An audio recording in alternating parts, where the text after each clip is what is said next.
Enterprise technology is the backbone of any organization. Well, what exactly is enterprise technology? That's what I'm going to talk about here today.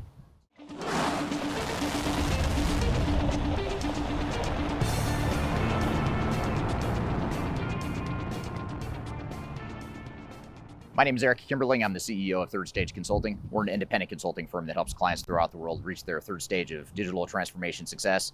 And as I mentioned at the top of the video, enterprise technology is the backbone of most organizations. It's the technology that allows businesses to grow, to scale, to deliver whatever products or services they deliver, and it ensures that they're successful in the long term. But there's a lot of different categories of enterprise technology that can be overwhelming if you don't know what they are or understand what they are. So what I want to do today is unpack and discuss what those major categories of enterprise technology are. Now, for more information about enterprise technology and types of technologies that you might consider for your organization, I also encourage you to read our digital transformation report.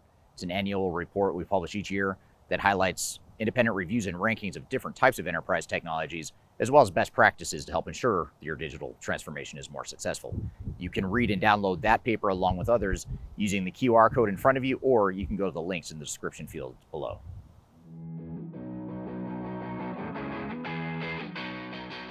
The first category of enterprise technology is enterprise software. And enterprise software is essentially the applications that run a business. So a lot of times organizations will use ERP systems or enterprise resource planning systems, technologies that tie together end-to-end business processes across an entire enterprise. Some example of some of the more popular, more common ERP and enterprise technologies include SAP, Oracle, and Microsoft. Those are three of the biggest ERP vendors. But in addition to ERP vendors, you also have other types of enterprise software. You have CRM systems or customer relationship management software. There are HR technologies out there, business intelligence, and other sorts of applications like that. There's also supply chain management software and other specialized systems that specialize in individual functions within an organization.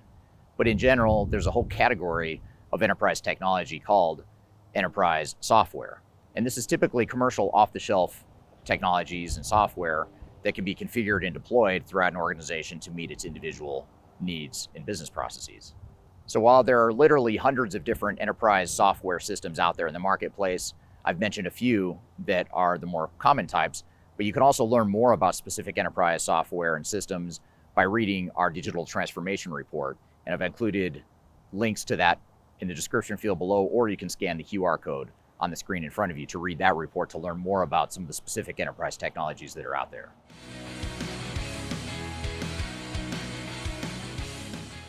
Now, enterprise systems and applications don't do a lot of good on their own without having some sort of technical infrastructure to host those systems. So that's the second category of enterprise technology, is technology infrastructure. And different organizations have different types of infrastructures. Some of them have a physical infrastructure of servers and computers and things that allow them to host their applications on premise or on site. But other organizations, and most organizations, are moving toward more of a cloud infrastructure, where they're providing capabilities that allow them to access and deploy cloud solutions without necessarily having to implement those systems or install those systems on their servers within their own four walls of their organization. So the general backbone or infrastructure of the IT infrastructure is something that's required to help systems use the enterprise applications that I mentioned earlier. But in addition to that foundational backbone, there's other types of aspects to infrastructure as well. You have mobile solutions, for example. A lot of organizations require or want a sort of access via mobile devices rather than having to use a traditional computer or laptop to access their internal systems. So providing that mobile infrastructure is something that's very important to enterprise technology as well. And then finally, another component of internal IT infrastructure is the IT organization itself. And while the IT organization itself isn't relevant to technology per se in terms of physical technology, it is something that's important to enable the physical technologies that an enterprise is trying to use. So in other words, an organization has to build out an IT group or an IT organization, an IT department to run their business, to run their infrastructure, to ensure that they're able to deploy and use the enterprise technologies that they're hoping to use. So the second major category of enterprise technology is going to be the infrastructure itself.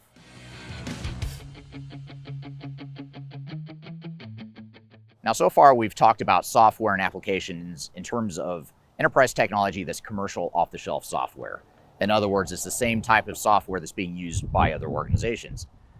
This is going to work for a lot of organizations, for a lot of parts of different organizations, but in some cases, some organizations might find that parts of their business require some sort of custom solution that isn't available off the shelf. So this is where organizations will look to custom develop software that fits their specific needs and their specific requirements and gives them a sort of competitive advantage or competitive edge that they wouldn't otherwise get from a commercial off-the-shelf package. Now, some organizations will take this a step further and deploy nothing but custom solutions because it's so important to them to have unique technologies, or because they're in such a unique industry or have such a unique business model that they require custom development software. So even organizations that lean heavily on enterprise systems may find that there's individual nooks and crannies or niches within their organization that require some level of custom software. So when looking at enterprise technology in general, it's important to consider not just the technologies you can get off the shelf, but also the software you might custom develop for your organization.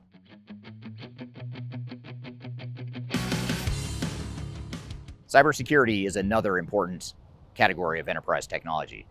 Cybersecurity is becoming critically important, even more so here in the 2020s, as cyber attacks increase, as hackers become more nefarious, and even as data becomes more readily available in mobile devices and other sorts of integration points throughout an organization. So for these reasons, cybersecurity is very important. And cybersecurity has two essential layers. You have one that tightens up and locks down your systems from outside hackers. And this is really important, especially in today's transition to the cloud, where more and more technology is being accessed in the cloud. That means there's more and more targets in the cloud that hackers and other nefarious actors might be trying to tap into or attack. So that's one layer, is protecting the infrastructure from outside hackers. But another layer that oftentimes gets overlooked and is arguably even more risky than the outside hackers is just your own employees.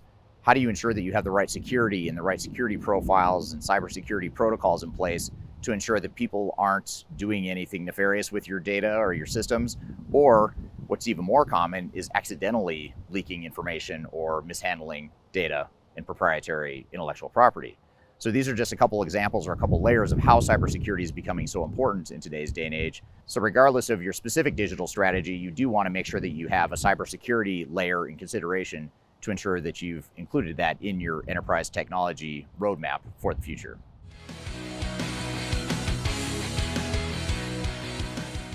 Now, another important layer of enterprise technology is data and analytics.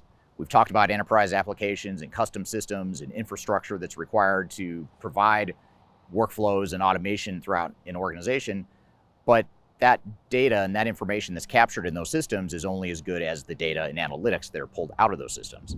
So data and analytics is an important consideration or important category of enterprise technologies to ensure that you have access to that information to make more meaningful decisions and have more meaningful insights into your organization. Some examples of how data and analytics might be managed include a couple things. One is the data migration itself, and ensuring that the data you have in your core enterprise technologies is accurate and clean and represents reality. Oftentimes what happens is that data becomes dirty over time after using the data and mishandling the data through various transactions. So it's partially focused on ensuring that you clean up that data. But then there's also another layer of business intelligence and predictive analytics, even artificial intelligence and machine learning. Those sorts of output tools that take data as an input to give you meaningful insights and help you make decisions using that information. So data and analytics is a really important consideration and an important layer to consider as you look at the different types of technologies available to you from an enterprise technology perspective.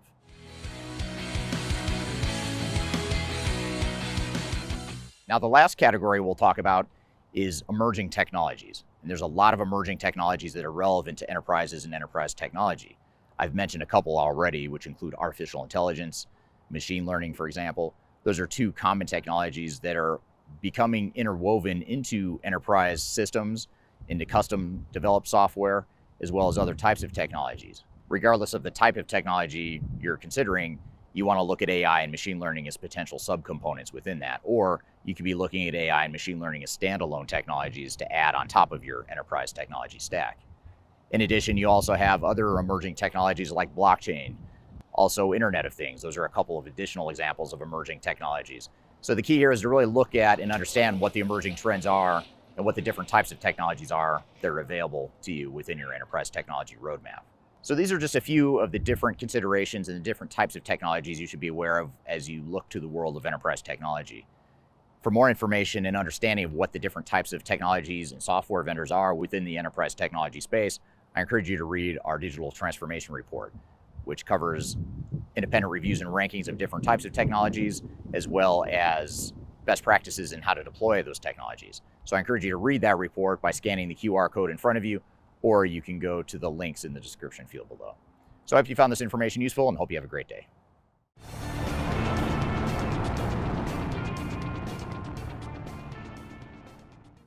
Technical infrastructure. But regardless, AI and machine learning are two types. Okay. Now, enterprise applications and systems on their own do. So data in analytics is becoming.